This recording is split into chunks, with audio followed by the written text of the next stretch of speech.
दोस्तों, आज की कहानी है। अपने शौक के चलते मैंने एक तोते के बच्चे को खरीदकर पिंजरे में बंद कर दिया। लेकिन कुछ समय बाद जब तोते के झुंड को देख उस तोते ने उड़ने की कोशिश की तो पिंजरे में उसकी छटपटाहट व बेचारगी ने हम सबको विचलित कर दिया। एक दिन मैं तोते का बच्चा खरीद कर घर ले आया। उसके खाने पीने के लिए 2 कटोरियाँ पिंजरे में रख दी। नया नया कैदी था, इसलिए अक्सर चुप ही रहता था। हाँ, कभी कभी टें टें की आवाज़ में चीखने लगता। घर के लोग कभी कभी उस निर्दोष कैदी को छोड़कर आनंद ले लेते, लेकिन खाने के वक्त उसे भी खाना और पानी बड़े प्यार से देते थे। वह एक दो कौर कुटकुटाकर बाकी छोड़ देता और टीं टीं शुरू कर देता, फिर चुपचाप शिक्षों से बाहर देखता रहता। उसे रोज इंसानी भाषा बोलने का अभ्यास कराया जाता। पहले तो वह हाँ हाँ कहता था, जिससे उसकी समझ में ना आने और आश्चर्य का भाव जाहिर होता, पर धीरे धीरे वह आमाम आमाम कहने लगा। अब वह रोज के समय पर खाना या पानी न मिलने पर कटोरी मुंह से गिराकर संकेत भी करने लगा। फिर भी कभी कभी वह बड़ा उदास बैठा रहता और छेड़ने पर भी ऐसा प्रतिरोध करता जैसे चिंतन में बाधा पड़ने पर कोई मीनसी क्रोध जाहिर कर फिर चिंतन में लीन हो जाता है। एक दिन तोतों का एक बड़ा झुंड हमारे आंगन के पेड़ों पर आ बैठा। उनकी टेंटे से सारा आंगन गूंज उठा। मैंने देखा कि उनकी आवाज़ सुनते ही पिंजरे में मानो भूचाल आ गया। पंखों की निरंतर फड़फड़ाहट, टें टें की सीखों और चोंचों के क्रुद्ध आघातों से वह पिंजरे के घोंचों से जैसे उखाड़ फेंकना चाहता था। उसके पंखों के टुकड़े हवा में बिखर रहे थे, चोंच लहूलुहान हो गई थी। फिर भी वह उस कैद से किसी तरह मुक्त होना चाहता था। झुंड के तोते भी उसे आवाज़ देकर प्रोत्साहित करते से लग रहे थे। झुंड के जाने के बाद उसका उफान कुछ शांत जरूर हो गया था, लेकिन छतबिछित उस कैदी की आंखों में गुस्से की लाल धारियां बहुत देर तक दिखाई देती रही। उसकी इस बेचारगी ने घर के लोगों को भी विचलित कर दिया और वे उसे मुक्त करने की बात करने लगे। लेकिन बाद में बात आ गई हो गई। कुछ दिनों बाद की बात है। एक दिन मैंने इस अनुमान से उसका पिंजरा खोल दिया कि शायद वह उड़ना भूल गया होगा। द्वार खुला, वह धीरे धीरे पिंजरे से बाहर आया। एक क्षण रुककर उसने फुर्ती ली और आंगन के मुडेर पर जा बैठा। उसके पंखों और पैरों में लड़खड़ाहट थी, फिर भी वह अपनी स्वाभाविक टी टी के साथ एक डाल से दूसरी डाल पर फुदकता जा रहा था। उसके बाद वह पहाड़ी सीढ़ीदार खेतों पर बैठता उड़ता हुआ घर से दूर होने लगा। अपनी भूल पर पछताता मैं और गांव भर के बच्चे तोते के पीछे पीछे उसके पुकार कर बुलाते जा रहे थे और वह हमसे दूर होता जा रहा था। मैंने गौर किया कि उसकी उड़ान में और तोतों जैसी फुर्ती नहीं थी। उसकी इस कमी को लक्ष्य करके मुझे शंका होने लगी कि अगर वह लौटा नहीं होता तो अपने साथियों के साथ खुले आकाश में उड़ पाएगा और ना ही अपना दाना जुटा पाएगा।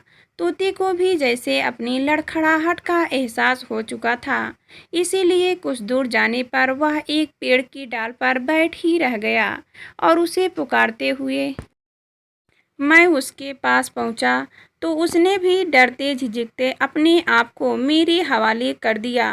काश उसने अपनी लड़खड़ाहट को अपनी कमजोरी ना मान लिया होता तो वह उसी दिन नील गगन का उन्मूल पंछी होता। मगर वह अपनी लड़खड़ाहट से घबराकर हिम्मत हार बैठा और फिर से पिंजरे का पंछी होकर रह गया। करीब साल भर के बाद एक दिन फिर उसने उड़ने की जांच हुई। अब की बार खुले में पिंजरा खोलने का जोखिम नहीं लिया गया। घर की बैठक में 2 बड़ी जालीदार खिड़कियों को छोड़कर बाकी रास्ते बंद कर दिए गए। पिंजरा खोला गया कुछ दूर खड़े होकर हम सब उसे देखने लगे थे। पहले वह खुले द्वार की ओर बढ़ा, फिर रुककर गौर से उसे देखने लगा। उसने एक फुर्ती ली, लेकिन द्वार की ओर नहीं बढ़ा। हमें लगा कि हमारे डर से वह बाहर नहीं आ रहा है। हम सब ओट में होकर उसे देखने लगे, लेकिन वह दरवाजे की तरफ फिर भी नहीं बढ़ा। कुछ देर बाद वह दरवाजे की ओर बढ़ा जरूर, लेकिन एक निगाह बाहर डालकर फिर पिंजरे में मुड़ गया। फिर पिंजरे से निकलकर बाहर आया। हम सब उत्सुकता से उसे देख रहे थे। उसने एक लंबी फुर्की ली, जैसे उड़ने से पहले पंखों को तोल रहा हो। वह पहली मुक्त के समय की अपनी बेबसी को शायद भूल गया था। उसने 2-3 जगह अपने पंखों को चोंच से खुजलाया और झटके से पंखों को फैलाया कि एक ही उड़ान में वहां से फुर्र हो जाए, लेकिन पंख केवल फड़फड़ा कर रह गए। वह चकित था। उसने एक उड़ान भरकर पास के पीठे तक पहुंचना चाहा, लेकिन किनारे तक पहुंचने से पहले ही जमीन पर गिर पड़ा और फड़फड़ाने लगा। उसकी समझ में नहीं आ रहा था कि उसे क्या हो गया है। वह बार बार उड़ने की कोशिश करता और हर बार मुंह की खाता। अंत में थका हारा पिंजरे की परिक्रमा करने के बाद वह द्वार पर आ रुका। उसने एक निराश नज़र अपने चारों ओर डाली और सिर झुकाकर धीरे धीरे पिंजरे के अंदर चला गया। मुड़कर एक बार फिर ललचाई नजरों से उसने पिंजरे के खुले द्वार को निहारा और हादसा से मुंह फेर लिया। पिंजरे में अपनी चोंच के पंखों के बीच छिपाकर आंख मूंद खामोशी बैठ गया। अब चाहकर भी वह उस दिन पिंजरे को छोड़कर नहीं जा सकता था। वह शायद पछता रहा था कि मैंने उस दिन उड़ जाने का मौका क्यों खो दिया। काश उस दिन थोड़ी हिम्मत करके मैं उड़ गया होता, तो फिर चाहे मेरा जो होता इस गुलामी से लाख गुना बेहतर होता। पर अब क्या करूं? उसने मान लिया कि मुक्त उड़ान का, खुले आकाश का, बागों और खेतों की सैर का, प्रकृति की ममतामयी गोद का और नन्हे से अपने घोंसले का, उसका सपना भी उसी की तरह इस पिंजरे में कैद होकर रह जाएगा और एक दिन शायद उसके साथ दफन भी हो जाएगा। मुझे लगा जैसे आज उसका रोम रोम रो रहा हो और वह पूरी मानव जाति को कोसते हुए कह रहा है, एक आदमी नामक प्राणी कितना स्वार्थी है। खुद तो आज़ाद रहना चाहता है, पर आज़ाद पंछियों को कैद करके रखता है। ऊपर से हुक्म चलाता है यह जानने के लिए कि कोई ऐसा भी हो जो उसके इशारों पर नाचता है।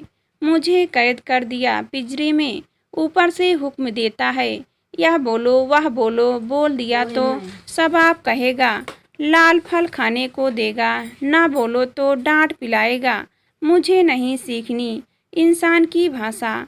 खुद तो बोल बोल कर इंसानों की इंसानियत का सत्यानाश कर रखा है और हमें उनकी बोलने की सीख देते हैं। कहाँ बोलना है, कैसे बोलना है और कितना बोलना है, यह इंसान अभी तक समझ नहीं पाया। इसे इंसान समझ लेता तो बहुत से झगड़े और उपद्रव खत्म हो जाते। चला है मुझे सिखाने, मेरी चुप्पी से ही कुछ सीख लेता कि दर्द अकेले ही सहना पड़ता है। फिर चीख पुकार क्यों, इतना भी इंसान की समझ में नहीं आता। बहुत श्रेष्ठ समझता है अपने आप को। शौक के नाम पर पशुओं को कैद करके उन पर हुक्म चलाता है और कहता है पाल रखा है। कुत्ते बिल्ली इसलिए पालता है कि उन पर धौंस जमा सके। दुनिया को दिखाना चाहता है कि देखो ये कैसे मेरा हुक्म बजा लेते हैं, कैसे मेरे इशारों पर जीते मरते हैं। हुक्म चलाने की, शासन करने की अपनी आदत इच्छा को आदमी न जाने कब काबू कर पाएगा। इसलिए तो निरंकुश घूम रहा है।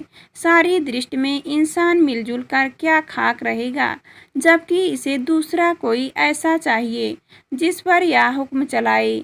जब तक लोग हैं तो लोगों पर राज करता है, लोग ना मिले तो हम पशु पक्षियों पर रौब गांठता है।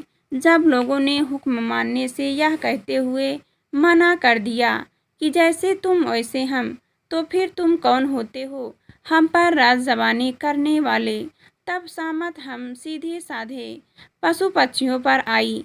किसी ने मेरी बर्बादी को पिंजरे में डाला, तो किसी ने मेरी प्यारी नैना को, किसी ने बंदर को धर पकड़ा, तो किसी ने रीछ की नाक को नकोल डाली।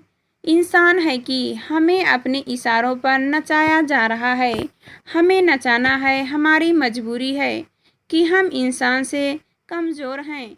हमारे पास इंसान जैसा शरीर नहीं है, हमारे पास आदमी जैसा फितरती दिमाग नहीं है, आदमी जैसा सख्त दिल नहीं है, हम आदमी जैसे मुँह जोर नहीं। इसलिए हम बेबस हैं, लाचार हैं और इंसान पर जब अत्याचार करता चला आ रहा है। काश इंसान में यह चेतना आ जाए कि वह किसी को गुलाम बनाए ही क्यों, खुद भी आज़ाद रहे और दूसरे प्राणियों को भी आज़ाद रहने दे। जैसे जैसे ऐसा होता जाएगा वैसे वैसे यह दुनिया सुघड़ होती जाएगी, सुंदर होती जाएगी, सरस होती जाएगी।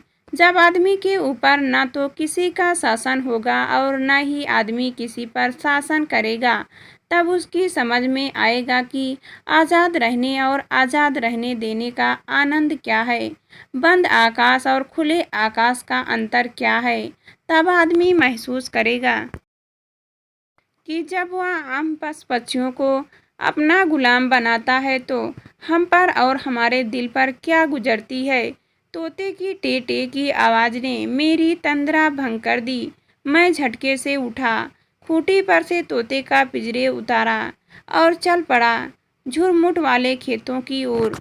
खेत शुरू हो गए थे, पक्की फसल की बालियां खाने के लिए हरे किचन तोते झुरमुट से खेतों तक उड़ान भरते और चोंचों में अनाज की बाली लिए लौटते। झुरमुट और खेतों दोनों में उनके टे टे के स्वर छाए थे। पिंजरे का तोता भी अब चहकने लगा था। मैं रुक गया और पिंजरे को अपने चेहरे के सामने ले आया और पट्टू पट्टू पुकारने लगा। वह पिंजरे में इधर उधर उधर से उधर व्याकुलता से घूमता जा रहा था। बीच बीच में पंख भी फड़फड़ाता जाता। उसमें अप्रत्याशित चपलता आ गई थी। शायद एक दूसरे तोतों की आवाज़ की करिश्मा था जो वह मुक्त के लिए आतुर हो रहा था। मैंने ज़्यादा देर करना ठीक नहीं समझा। पिंजरे का द्वार झुरमुटों की तरह कर के खेला और प्यार से बोला, जा उड़ जा, जा सबाब सा जा। वह सतर्क सा द्वार तक आया, गर्दन बाहर निकालकर जाने क्या सूंघा, पंख फड़फड़ाए और उड़ गया। एक छोटी सी उड़ान वह सामने के पत्थर पर जा टिका। एक क्षण वहां रुककर पंख फड़फड़ाए और फिर उड़ान ली। यह उड़ान पहली उड़ान से कुछ लंबी थी। अब वह एक झाड़ी पर जा बैठा। उसके बाद उड़ा तो एक जवान पेड़ की लचकदार डाल पर जा बैठा। उसके बैठते ही डाल झूलने लगी। उसने एक दो झूले खाए और फिर यहाँ जा वहाँ जा तोतों के झुंड में शामिल हो गया। लौटने लगा तो हाथ में थाली पिंजरे की तरह ध्यान गया। एक पल पिंजरे को देखा और विचार कौध कि सारे खुराफत की जड़ तो यह पिंजरा ही है। यह रहेगा तो न जाने कब किस पक्षी को कैद करने का लालच मन में आ जाए। मैंने घाटी की ओर एक सरसरी नज़र डाली और पिंजरे को टांगने वाले हुक से पकड़ लिया। हाथ में तोतले हुए एक ही झटके से उसे घाटी की तरह उछाल दिया।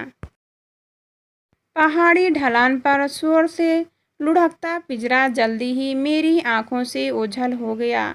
घर लौटते समय मैं खुद को ऐसा हल्का महसूस कर रहा था जैसे मेरे भी पंख उग गए हों।